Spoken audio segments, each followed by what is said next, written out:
नमस्कार दोस्तों, the vision academy के यूट्यूब चैनल में मैं ब्रिजेश सिंह आप सभी का हार्दिक स्वागत और अभिनंदन करते हैं। हम लोगों ने हिंदी में वर्णमाला चैप्टर पढ़ रहे थे। वर्णमाला में स्वर तक हम लोग कंप्लीट कर लिए थे। अब हम लोग आज व्यंजन पर थोड़ा चर्चा करते हैं। देखते हैं व्यंजन किसे कहते हैं। व्यंजन देखिए, थोड़ा सा एक समझने के लिए है। मैं व्यंजन को तोड़ा हूं, विच्छेदित किया हूं, तो एक आया बी और दूसरा शब्द आया जन, बी जन। तो हम बी का मतलब क्या अर्थ निकालते हैं? बिना।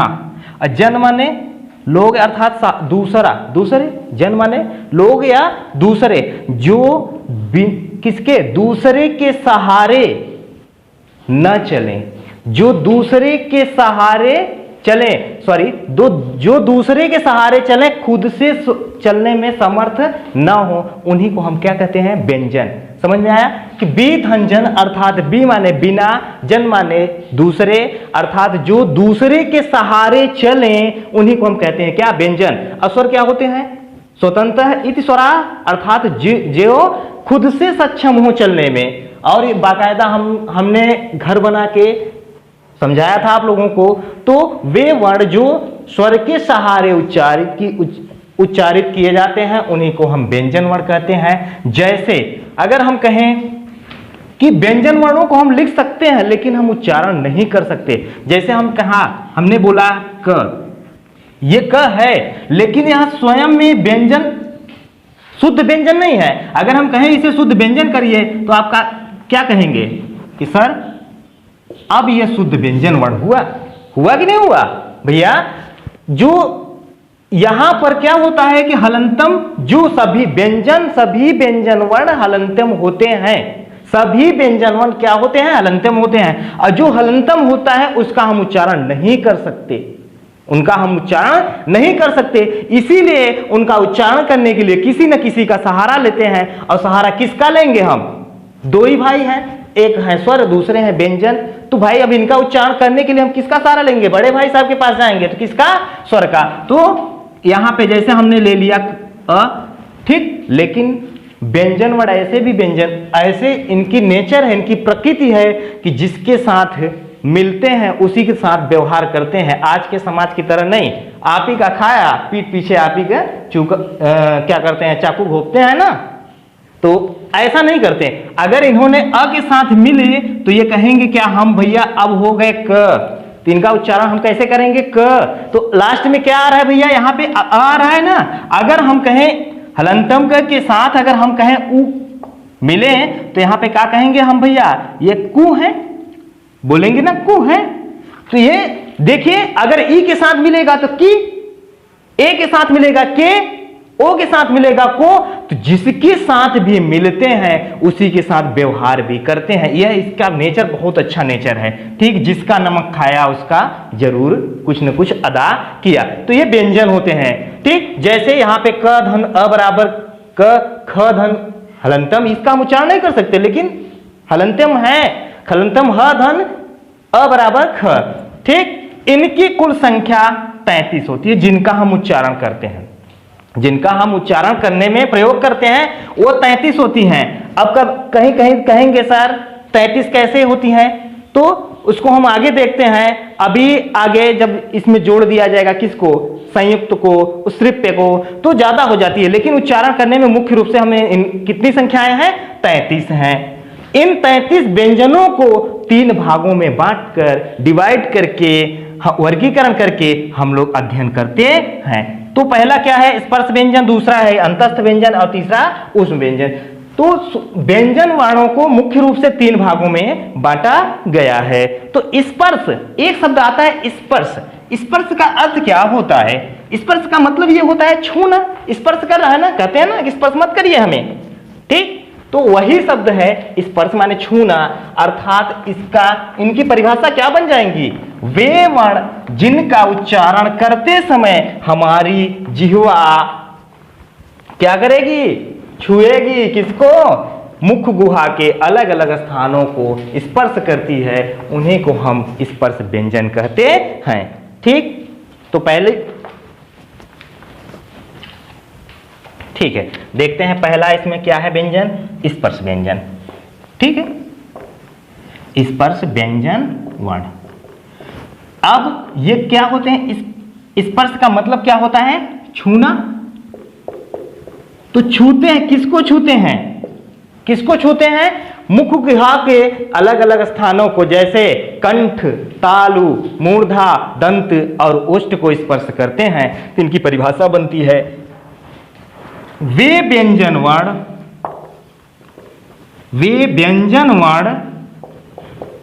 जिनका उच्चारण करते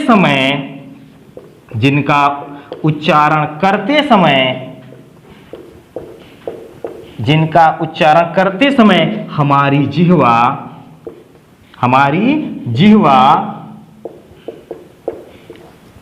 मुख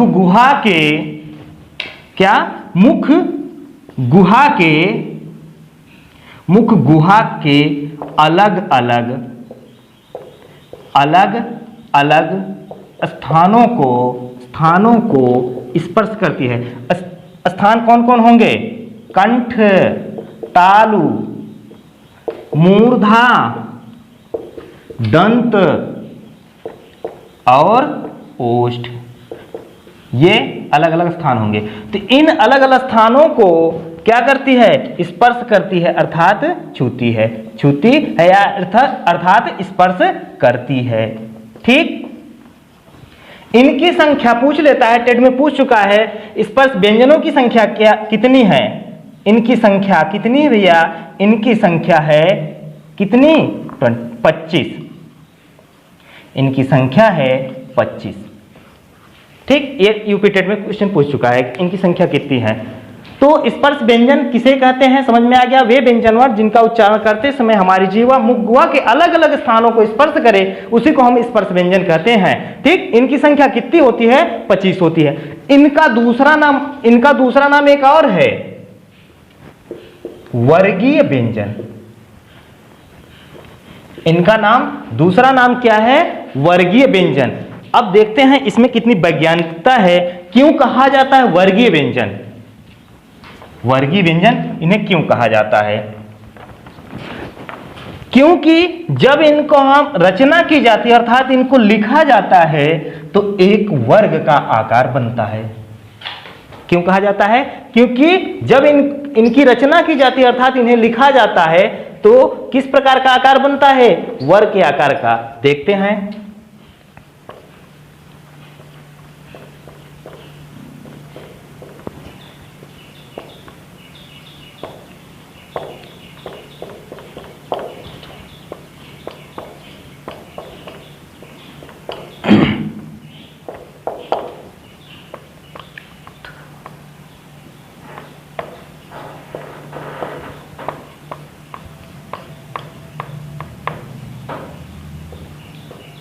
ठीक, अब देखिए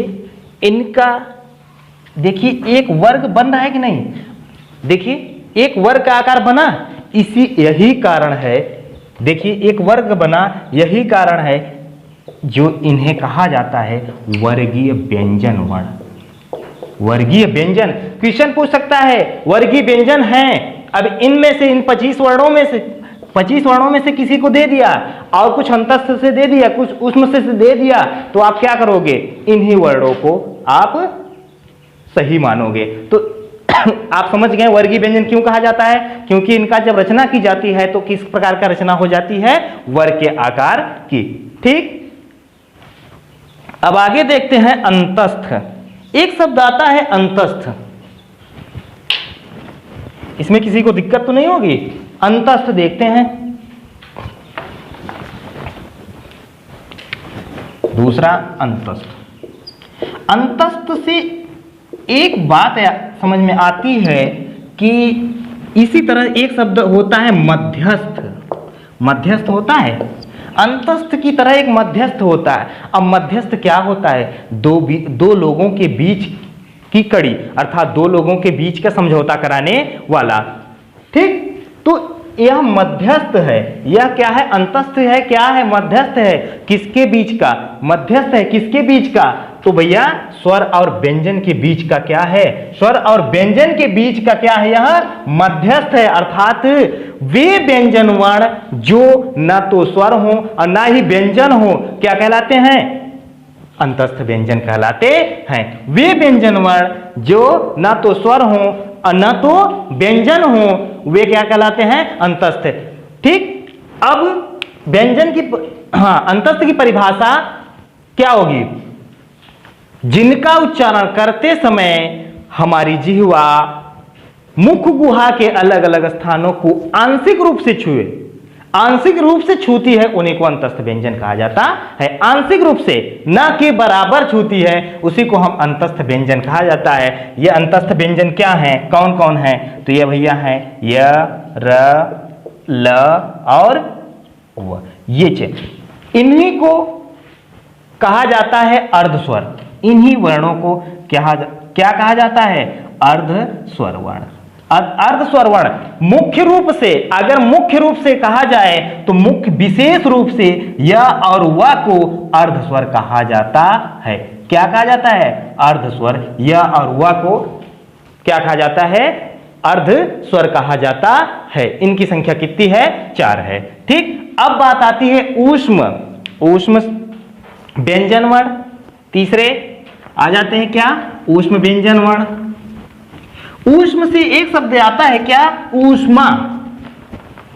एक शब्द आता है क्या, ऊष्म से एक शब्द क्या आता है, ऊष्मा। तो बस उसी को पकड़ लीजिए, ऊष्मा को, और आपका ऊष्म व्यंजन कंप्लीट हो जाएंगे। देखते हैं,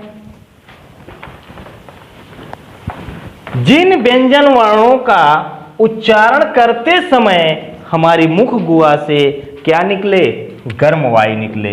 क्या निकले, गर्म वायु निकले, उन्हीं को हम ऊष्म व्यंजन वर्ण कहते हैं, ऊष्म व्यंजन वर्ण कहते हैं। ठीक, तो ये है ऊष्म। ऊष्म, इससे एक शब्द आया क्या, ऊष्मा आया, ऊष्मा। ऊष्मा, ऊष्मा शब्द से, ऊष्मा का अर्थ होता है क्या, गर्मी, एनर्जी, गर्मी। ये गर्मी शब्द से, तो इसकी परिभाषा क्या बनी, वे व्यंजन वर्ण जिनका उच्चारण करते समय हमारी मुख गुहा से क्या निकले, गर्म हवा निकले। क्या निकले, गर्म वायु निकले, गर्म वायु निकले, उन्हीं को हम ऊष्म व्यंजन वर्ण कहते हैं। इनकी ये कौन कौन से व्यंजन वर्ण हैं, श,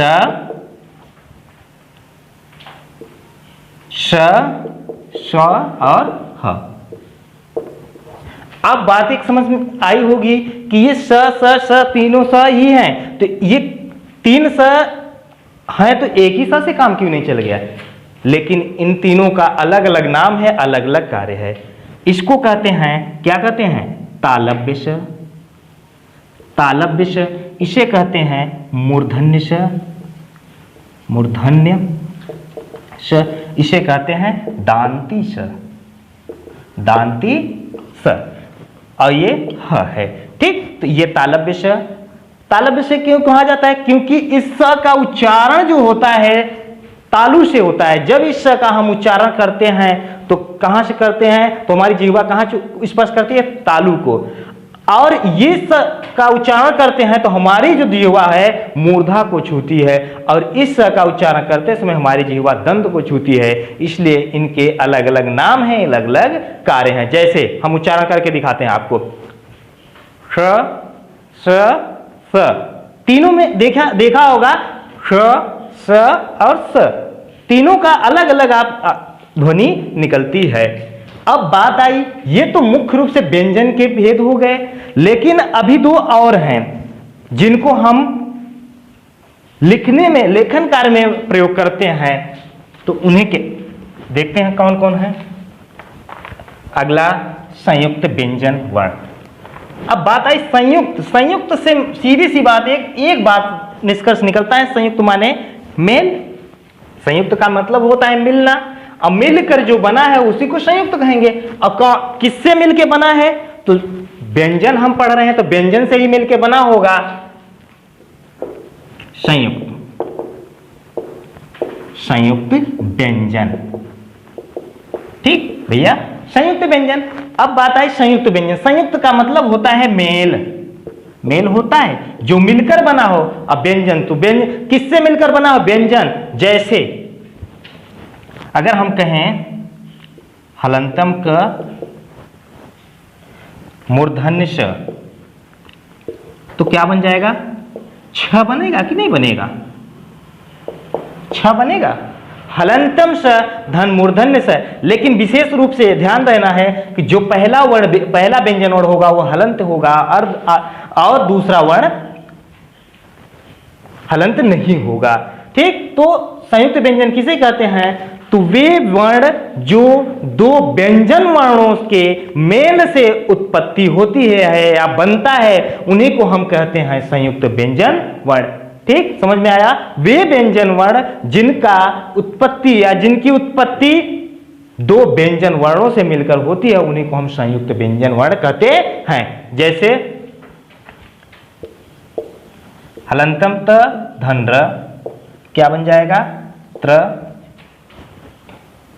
और हलंतम ज प्लस ञ, क्या बन जाएगा? ज्ञ। और हलंतम स धन र, तो क्या बन जाएगा? स्र। ठीक, ये चार वर्ण आपके संयुक्त व्यंजन हैं। अगला संयुक्त व्यंजन कंप्लीट होता है, फिर आगे देखते हैं। तो एक और आता है, आपको देखा होगा आप लोगों ने, क्या? द्विगुण व्यंजन। नाम सुना होगा द्विगुण व्यंजन, उसी को उक्षिप्त व्यंजन कहा जाता है।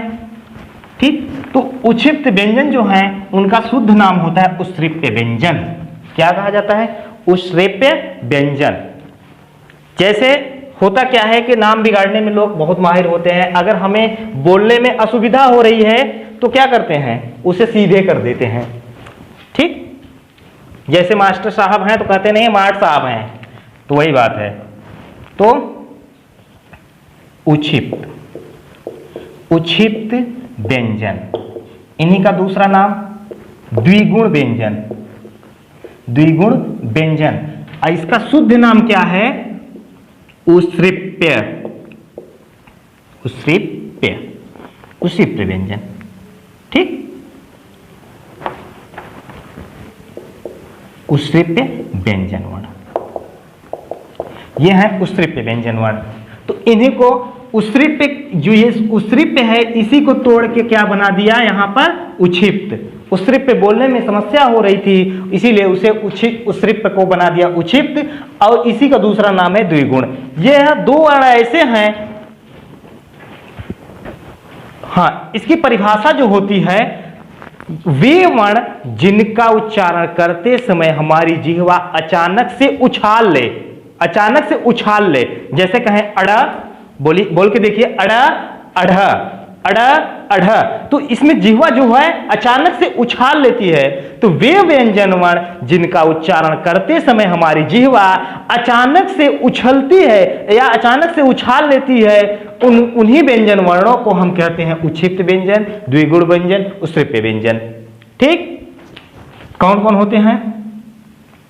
अड़ और अढ़। और आप स्पर्श व्यंजन में इनको देखोगे, लेकिन वह किस रूप में होते हैं? ड और ढ। यहां देखिए स्पर्श व्यंजन में ड और ढ के रूप में प्रयोग हो रहे हैं, और यहां देखिए क्या हो रहे हैं? अड़ा और अढ़। ठीक, तो ये द्विगुण व्यंजन है, उक्षिप्त व्यंजन है, उष्ट्रीप्य व्यंजन है। ठीक, तो ये रही आपका व्यंजन वर्ण। तो आप लोगों को अच्छा लगेगा वीडियो तो लाइक, सब्सक्राइब एंड शेयर जरूर करिएगा। थैंक यू दोस्तों।